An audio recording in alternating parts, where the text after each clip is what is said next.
Jangan lupa untuk subscribe dan nyalakan lonceng notifikasinya.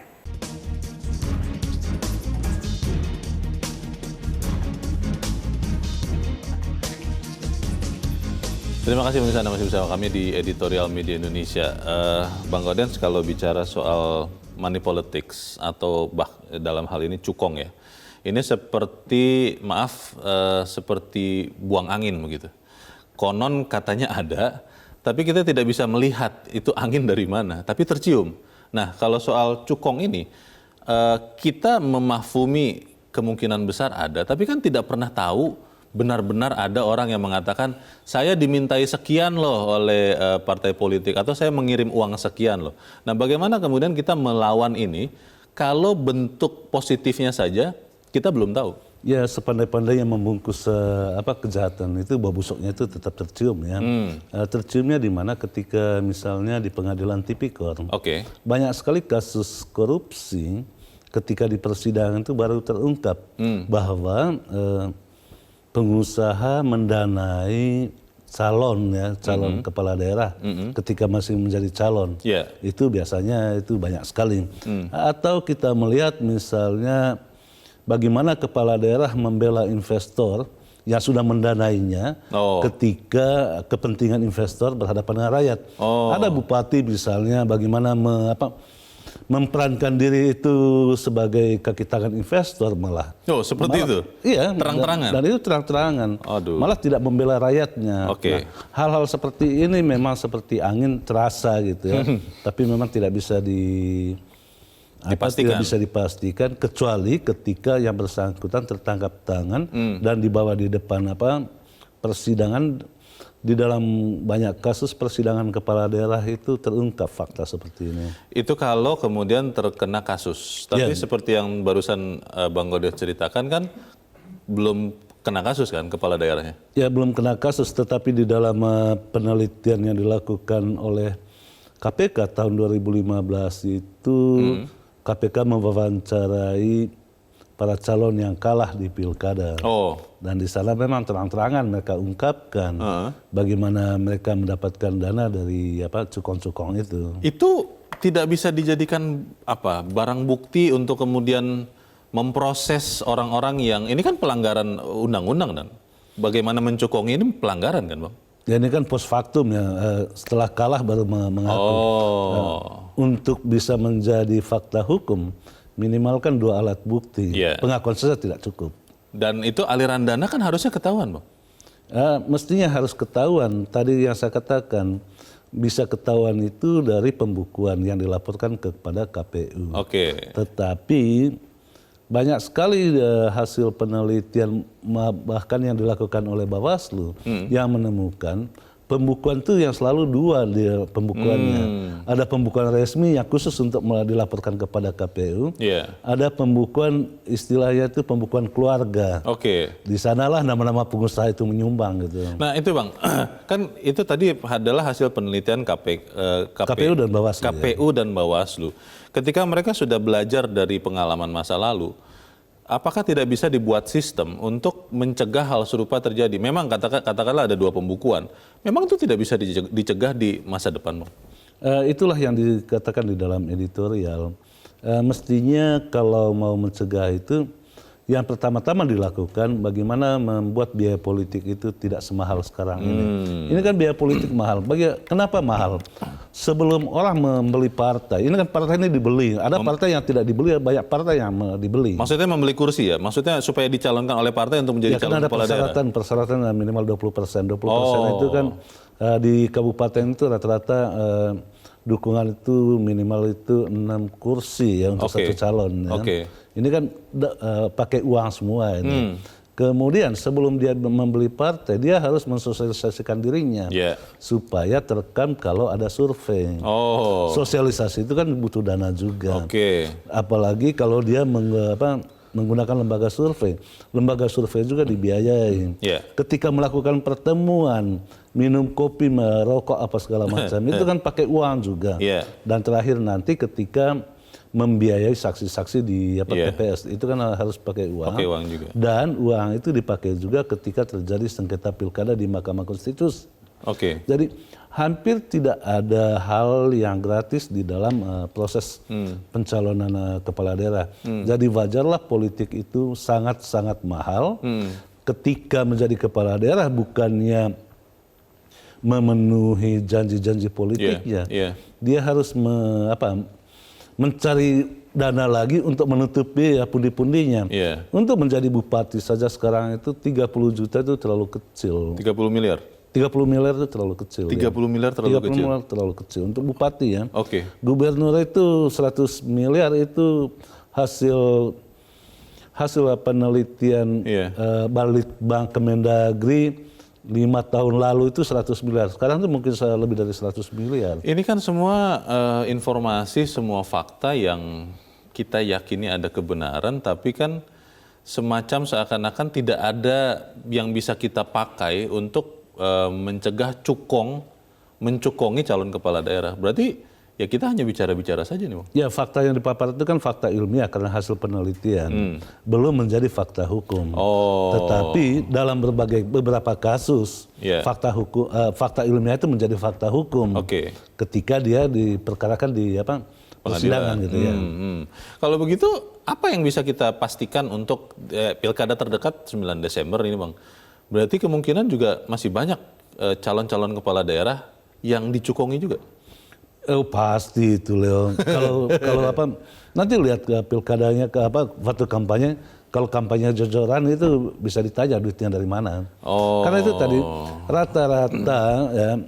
rata-rata harta kepala daerah yang dilaporkan ke KPK itu kan sekitar 6,7 miliar. 6,7 miliar itu, Leo. Dalam setahun itu kepala daerah itu mendapatkan sekitar 12 miliar gajinya dari pendapatannya ya. Untuk menutup sampai dia mengeluarkan 30 miliar lebih itu butuh berapa tahun gitu kan. Itu kalau hanya sekedar menutup ya. Iya, sekedar menutup. Tentu cukong tidak mau hanya kembali modal kan, dia pengen ada keuntungan kan. Nah, untuk keuntungan itu bagi cukong itu yang paling banyak itu adalah bagaimana dia mendapatkan jatah di proyek pemerintah itu paling banyak itu. Dan itu biasanya dilakukan oleh petahana. Antara petahana dengan pengusaha di daerah itu sudah saling paham gitu, saling tahu sama tahu. Ketika ditunjuk untuk mengerjakan proyek, pasti balas jasanya itu pada saat pilkada seperti inilah balas jasanya itu. Oke, Bang, ini semua kan sebenarnya sudah diketahui ya. Tapi terus apa yang kita bisa lakukan untuk mencegah hal serupa terjadi? Apakah memang ya semua sudah sama tahu bahwa ini sesuatu yang salah, melanggar undang-undang peraturan, tapi karena dalam tanda petik semuanya diuntungkan, ya sudahlah kita damai-damai saja. Bagaimana, Bang? Ya sangat mudah sih, tinggal kerjasama dengan PPATK. Kan aliran dana itu kan bisa ditelusur, Leo. Analisis transaksi keuangan itu ya? Pusat pelaporan. Misalnya transaksi yang paling banyak itu apakah sebelum penetapan calon, sebelum partai-partai mengeluarkan rekomendasi itu kan bisa ditelusuri. Nah, pertanyaannya ada nggak kemauan untuk itu? Sejauh ini tidak ada kemauan untuk itu. Yang ada itu baru mewacanakan. Misalnya KPK minggu lalu itu mewacanakan bahwa 82% itu dibiayai cukong. Artinya KPK sudah punya data tentang itu. Tetapi kan KPK tidak bisa bergerak karena ini ranahnya Bawaslu. Yang bisa kita dorong Bawaslu dan KPU bekerja sama dengan PPATK. Gitu. Yang mereka pikirkan apa? Maksud saya mereka itu KPU, Bawaslu, penyelenggara pemilu khawatirkan kalau kemudian ini benar-benar dibongkar. Apa yang dikhawatirkan, Bang? Apakah kemudian jangan-jangan kalau dibongkar semua calonnya habis begitu kan? Bagaimana, Bang? Ya jangan-jangan KPU juga bagian dari itu ya. Khususnya KPU daerah. Banyak sekali di daerah itu KPU juga tidak begitu independen ya. Karena itu memang ini benang kusut ya untuk meluruskannya butuh kemauan yang sangat-sangat kuat. Karena itu mestinya KPK turun tangan sih. Cuman KPK ini kan belum turun tangan sampai sekarang terkait dengan pemilu dan pilkada. Yang punya kewenangan itu adalah Bawaslu.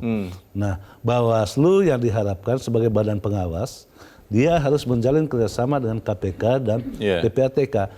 Hanya dengan itu, dengan melibatkan kedua lembaga ini, baru negara ini bisa berdemokrasi secara benar. Atau yang kita sebut selama ini kan demokrasi prosedural. Kita menuju demokrasi substansial. Pertanyaannya adalah, terus terang Bang, saya sedih ketika kemudian setelah kita paparkan begitu rupa, ya ini hanya sekedar harapan kita ada niat baik dari orang-orang yang sebetulnya punya tools, punya alat untuk mencegah hal serupa terjadi. Berarti ya kalau begitu jangan-jangan percuma juga kita bicara di sini. Tapi kita harus jeda dulu, Bang Gaudens dan pemirsa, tetap bersama kami. Editorial Media Indonesia segera kembali.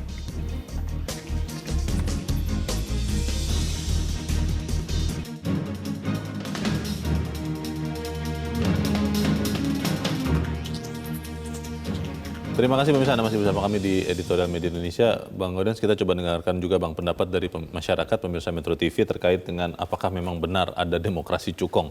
Jangan-jangan hoax juga Bang. Kita akan bertanya kepada pemirsa Metro TV di Jambi. Ada Pak Ramadan. Pak Ramadan, selamat pagi.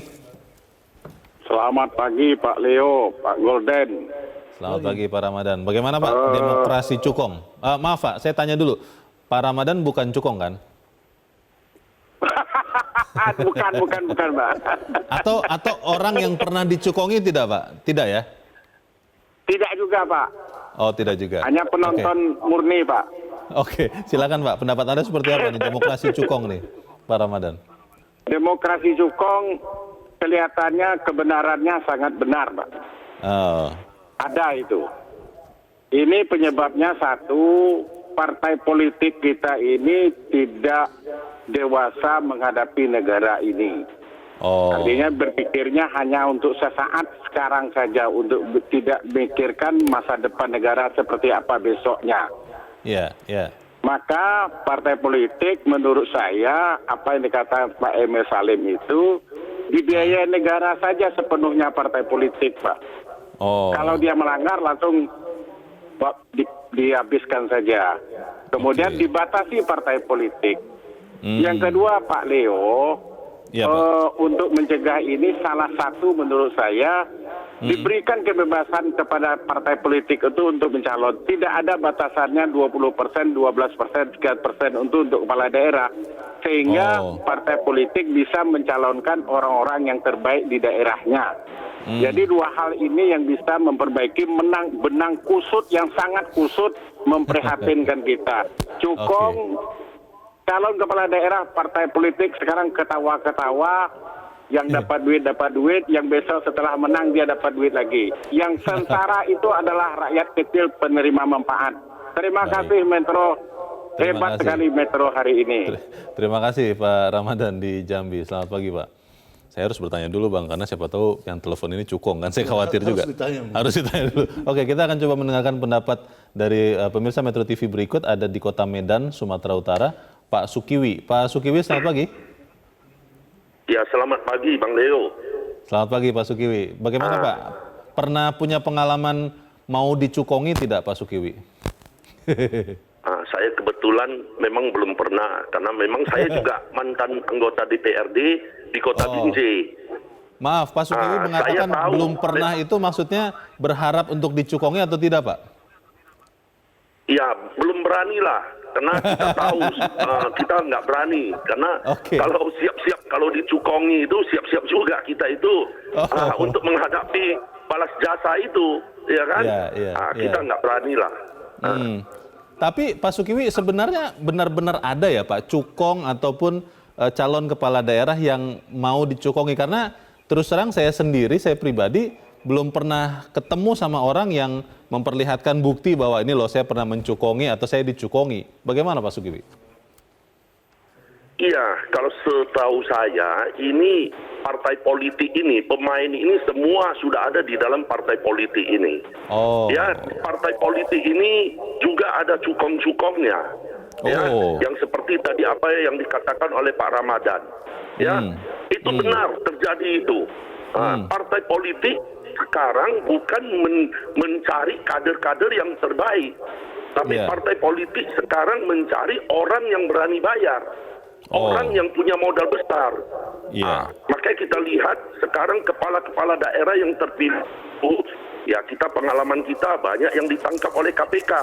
Karena begitu duduk, ya mereka ambil kembali modal-modal yang mereka sudah keluar. Makanya saya sangat setuju ini partai politik ini harus dibenahi. Ya, kita setuju partai politik ini nggak bisa seperti sistem sekarang. Kalau sistem sekarang semua yang duduk di partai-partai politik ini mau cari kader-kader yang punya hati nurani yang terbaik itu udah berat. Semua kita lihat partai-partai politik ini kader-kader yang duduk di dalam itu harus bagaimana pintar untuk mencari uang. Baik. Cari yang punya hati nurani. Terima kasih Pak Sukiwi di Medan, Sumatera Utara. Selamat pagi Pak. Di belakang Pak Sukiwi ada Pak Ihwan di Jember, Jawa Timur. Pak Ihwan, selamat pagi. Selamat pagi Bang Leo, selamat pagi Bang Gaudien. Ini sama dengan Pak Ramadan saya sebut. Ini judul sekarang ini yang terberani dari KPK, dari Metro TV. Editorial. Nah, gini.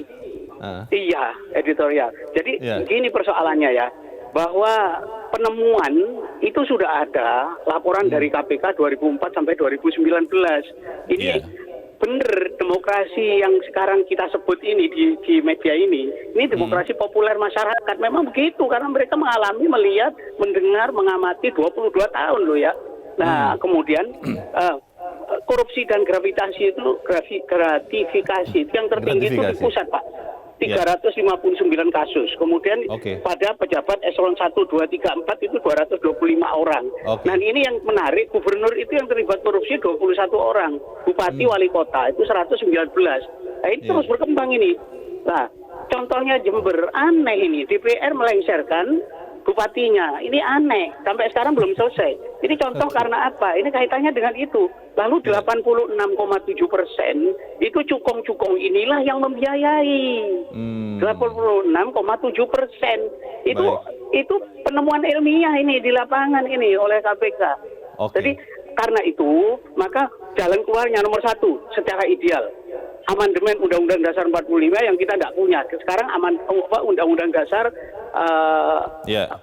istilahnya itu amandemen.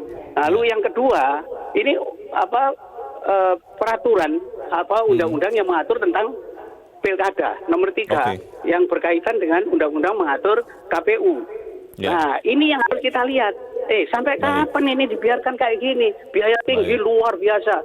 Jadi bupati wali bupati itu 36,6 per miliar itu satu orang. Kalau 2 berapa? Lalu bagaimana pikirannya? Hanya satu, nggak mikir program. Terima kasih. Baik, terima kasih Pak Iwan di Jember, Jawa Timur. Di belakang Pak Iwan ada Pak Edward di Bengkulu. Pak Edward, selamat pagi. Halo. Pak Edward di Bengkulu, selamat pagi.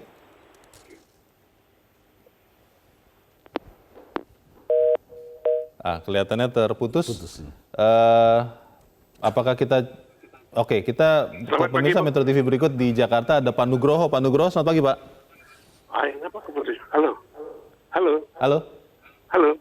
Halo, selamat pagi Pak. Dengan Pak. Begini, kita ini suka legal formil saja. Pak Nugroho di Jakarta ya. Demokrasi yang kita alami sekarang ini demokrasi banci, Pak. Waduh, kenapa itu Pak? Kalau kita ini mau sistem kapitalis ya kapitalis sekali, Pak. Artinya kalau di Amerika itu sponsor atau lobby itu memang diizinkan, Pak.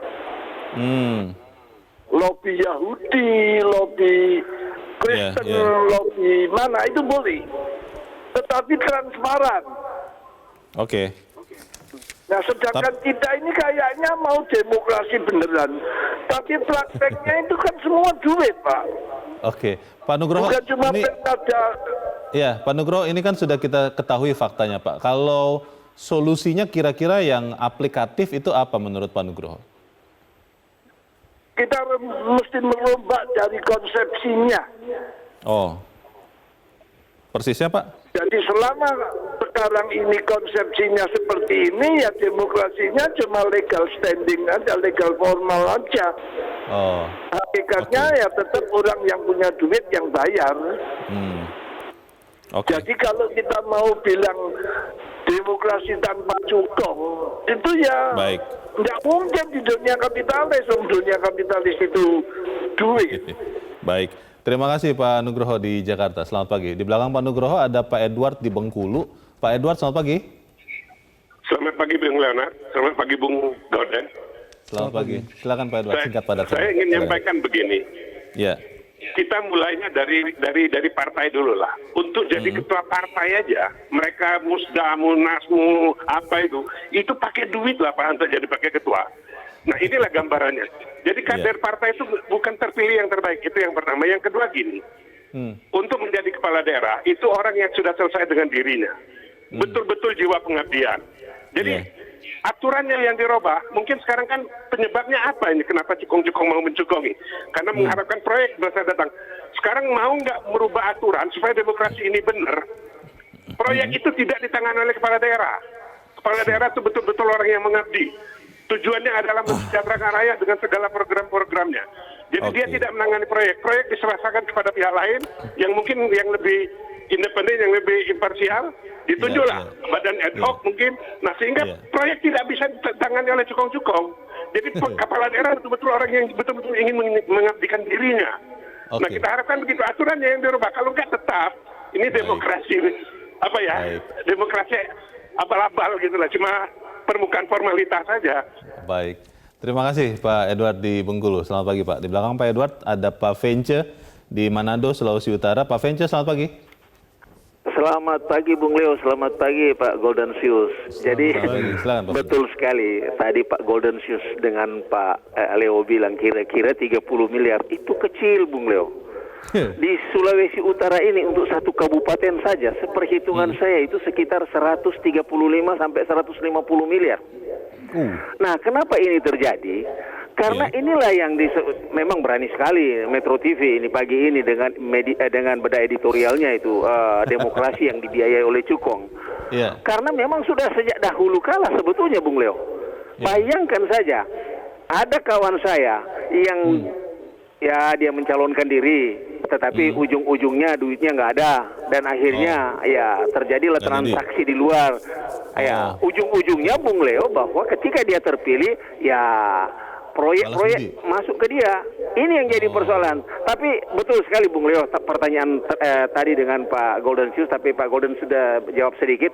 Sebetulnya apa yang harus kita lakukan?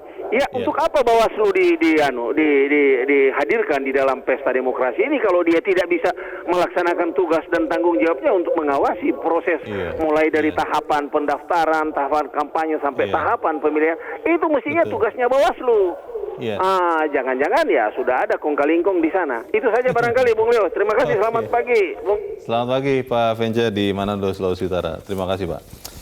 Ada banyak sekali pemirsa, tadinya saya pikir cukongnya yang akan telepon Bang, tapi ternyata tidak ada yang berani menelepon, dan juga calon kepala daerah yang pernah dicukongi, tapi tidak ada yang berani telepon. Pemirsa, masyarakat sudah mengatakan bahwa ini ada, walaupun mungkin tidak ada bukti nyatanya. Pertanyaannya adalah kembali Bang, solusinya apa kalau kemudian hanya sekedar penelitian ilmiah yang ditemukan oleh Bawaslu dan KPU, lalu pilkada terdekat Desember ya niscaya akan tetap dicukongi juga. Ya kalau untuk Desember sih masih ya. Tetapi ke depan itu banyak secara teoritis itu banyak sekali ya jalan keluar. Yang pertama-tama itu tentu syarat pencalonan oleh partai politik atau gabungan partai politik itu jangan terlalu tinggi. 20% itu? 20% itu terlalu tinggi. Karena disitulah sumber transaksi gelapnya itu permainannya di situ. Apalagi kalau saat terakhir, katakanlah kemarin itu pendaftaran dimulai tanggal 4 September. Jadi nilai satu kursi itu berlipat-lipat itu ketika menentukan untuk 20% itu. Untuk menggenapi. Itu sangat tinggi sekali. 1 miliar itu terlalu kecil gitu. Tapi kalau diturunkan bukankah kemudian nanti masalahnya adalah terlalu banyak calon yang bisa mengajukan diri, Bang? Justru semakin banyak bagi rakyat itu semakin bagus. Atau diturunkan persyaratan untuk calon independen atau calon persorangan. Sekarang itu calon persorangan itu ngos-ngosan juga. Jadi keseimbangan antara calon yang didukung partai dan calon yang maju lewat persorangan itu harus diturunkan syaratnya. Hanya dengan cara itu orang tidak perlu lagi mencari-cari perahu gitu. Untuk biaya perahu itu mahal, Leo. Itu dia pertanyaan. Karena itu dalam titik ini kita harus memberi apresiasi kepada partai manapun yang secara terbuka di hadapan publik mendeklarasikan dirinya tanpa mahar di dalam pilkada. Itu benar-benar di belakangnya sama dengan di depannya tidak, Bang? Seperti itu, Bang? Sejauh ini sama ya. Sejauh ini sama. Dalam pertemuan saya dengan sejumlah kandidat petahana maupun calon itu sejauh ini itu partai yang menyatakan diri tanpa mahar itu konsisten gitu. Pertanyaannya begini, Bang, kembali lagi. Semua fakta kita sudah ketahui, tapi tadi Bang Gaudens katakan ini fakta setelah kejadian atau post factum. Bagaimana menjadikan fakta-fakta ini benar-benar bisa dipegang untuk menyisir, untuk memfilter kepala daerah atau calon kepala daerah yang ternyata dicukongi dari awal, Bang, bukan kemudian setelah jadi kemudian diadukan, kemudian ketahuan di proses pengadilan baru, tapi kan itu sudah kasif. Bagaimana? Tadi berharapnya itu kan Bawaslu dengan perangkat sampai ke daerah sampai kecamatan itu dia bekerja. Tetapi kan kita tahu sumber daya manusia di daerahnya. Apa itu maksudnya? Mereka yang di Bawaslu kan kita tahu siapa saja di sana gitu. Kemudian KPK yang sangat diharapkan. Cuman KPK itu kan tangannya tidak bisa menjangkau sampai daerah. Apalagi pada saat pilkada seperti ini. Dan transaksinya itu kan transaksi yang udah canggih lah transaksi sekarang itu. Samar begitu ya, tidak terlihat tapi dipercaya ada begitu ya. Biasanya tuh mencari di rekening itu susah sekali karena rata-rata itu kan pakai Kalau kita lihat misalnya hasil tangkap tangan KPK, yang paling banyak itu kan menggunakan dolar Singapura. Pertanyaannya adalah begini, Bang, kalau kemudian kita sama-sama tahu, pemirsa wakil masyarakat juga sama-sama tahu, tapi kita tidak bisa berbuat apa-apa, ya niscaya akan tetap ada demokrasi cukong ini. Tapi kita harus jeda lagi dan kita akan lanjutkan selepas jeda. Pemirsa tetap bersama kami, Editorial Media Indonesia segera kembali.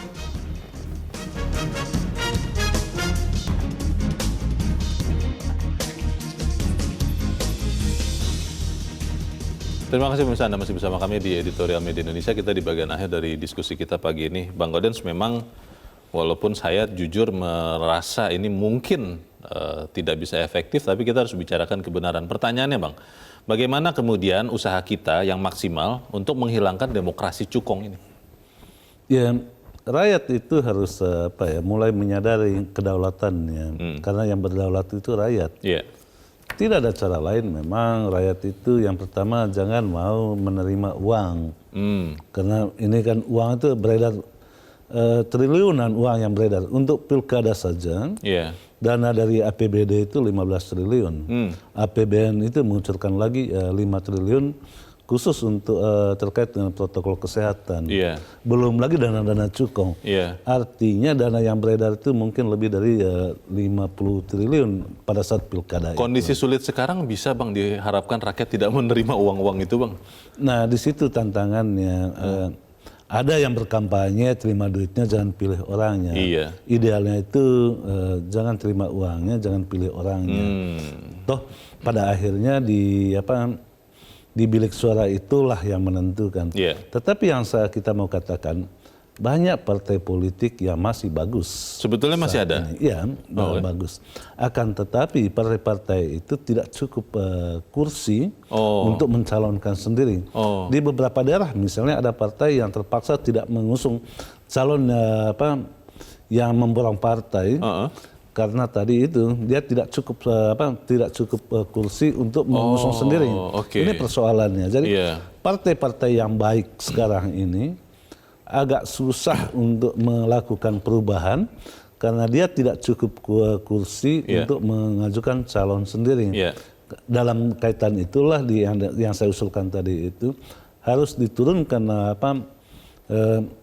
persentase kursinya, jangan 20%, mungkin 10-5% ya. Oke. Itu bisa bagus ke depannya. Terakhir Bang, kita masih punya pengharapan tidak bahwa demokrasi cukong ini benar-benar bisa berkurang lah di Republik ini? Harapan sih kecil ya, karena ini kan peristiwa sejak hasil penelitian KPK itu sudah terjadi dari 2015. 2015 itu pilkada serentak pertama, itu sudah 70% didanai oleh cukong. 2017-2018 itu 82%. Jangan-jangan ke depan itu semakin naik. Nah, pada titik itu harus ada kesadaran bersama bahwa didanai cukong itu tidak bagus, karena yang rugi itu rakyat sendiri. Ketika dia dimenangkan oleh cukong, calonnya dimenangkan oleh cukong, itu yang di dalam penelitiannya Bawaslu menyebutkan yang terjadi itu adalah pemerintahan bayangan. Jadi bukan pemerintahan yang terpilih itu yang memerintah sesungguhnya, tetapi pemerintahan yang disetir oleh cukong, atau dalam bahasa, saya ingat dalam bahasa Bawaslu di dalam penelitian itu, orang kuat lokal kata dia ya. Dia menggunakan istilah itu. Semoga kita bisa mengharapkan rakyat benar-benar kembali ke kekuatan masing-masing supaya tidak tergantung kepada orang kuat lokal seperti itu ya. Bang Gaudens, terima kasih Bang sudah di tempat ini. Selamat pagi. Pagi loh. Pemirsa, sudah waktunya penyelenggara pemilu dan pemerintah bekerja sama dengan Pusat Pelaporan dan Analisis Transaksi Keuangan untuk menelusuri pendanaan calon kepala daerah yang ikut pilkada. Jangan lagi berwacana, segera lakukan sesuatu untuk mencegahnya, dan jangan biarkan pilkada atau demokrasi dibajak para cukong. Saya Leonard Samusil, terima kasih Anda sudah menyaksikan. Selamat pagi.